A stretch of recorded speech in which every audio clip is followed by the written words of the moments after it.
Hello, welcome. Let's begin. This is the Thermaltake RGB View 71 Tempered Glass Edition. My head camera broke, so this is just a picture for now, and the video will come on later.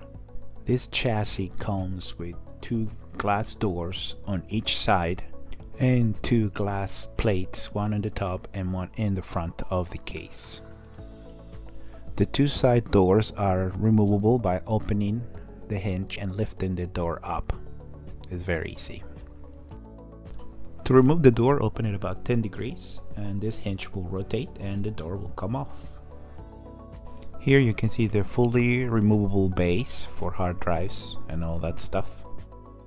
Here you can see the vertical GPU mounting plate, the big fans in the back, a 140mm fan in the back, and in the front it has two 140mm fans. You can't see them on this picture, but I will show them to you later on.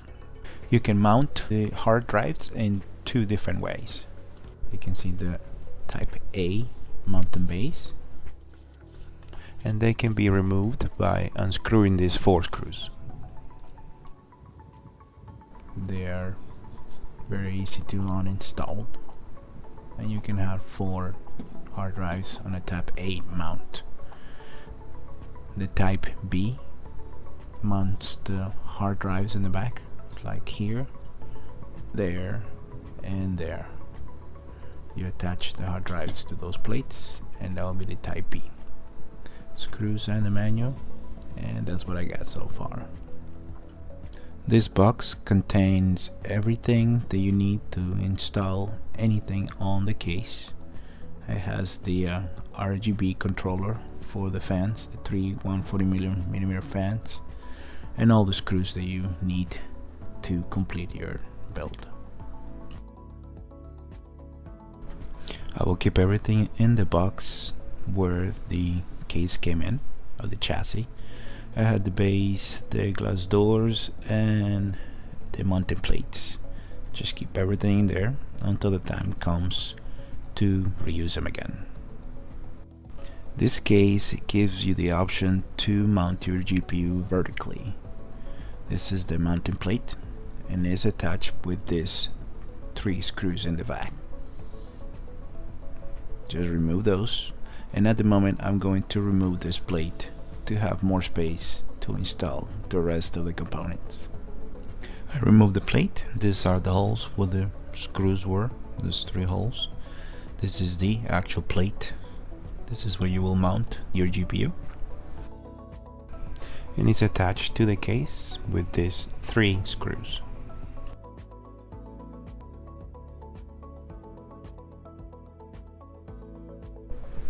Okay, now that the plate is removed, let's do a quick tour inside the case. Those are the wires for the fans, for the 2 140mm fans.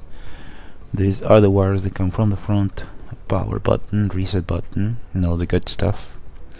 Here you can see a dust collector on the top. It is removable and is supposed to hold the some dust coming into. This is the back 140mm fan, the connector, the different base for other stuff that you want to install. Here on the bottom there is this small rectangle is openable. You can open it. I think I heard is for water cooling. I do not know anything about that.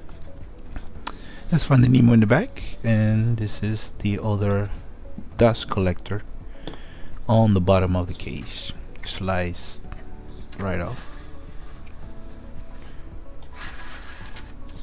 This is the back of the case, the back of the fan.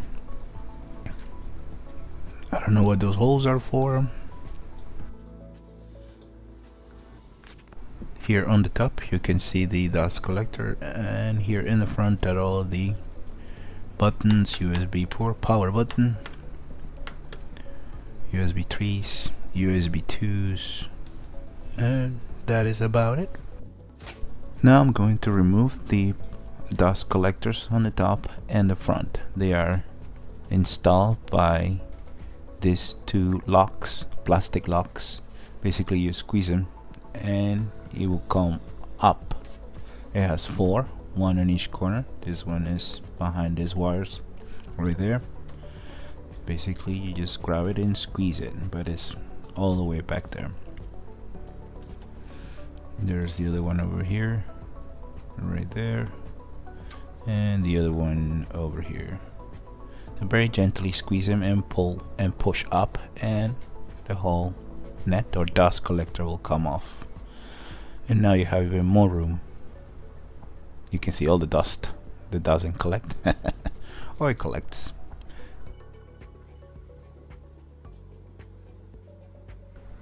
And that's what I got so far. Now we'll remove this radiator mounting plate or fan mounting plate. You can mount a radiator or fans by removing these 4 screws. Very simple stuff. It's very easy to remove. You can see all the dust, and you have 2 options: to move it to the front or keep it in the back.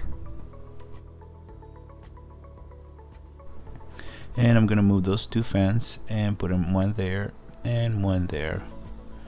So I will remove this plate now, clean it up, and proceed with the rest of the preparation of the case. Now I laid the case on the side to remove the front dust collector or net. The principle is the same. It has this 4 locks, plastic locks. You squeeze them together and push outwards, and the plastic cover with the dust collector should come up.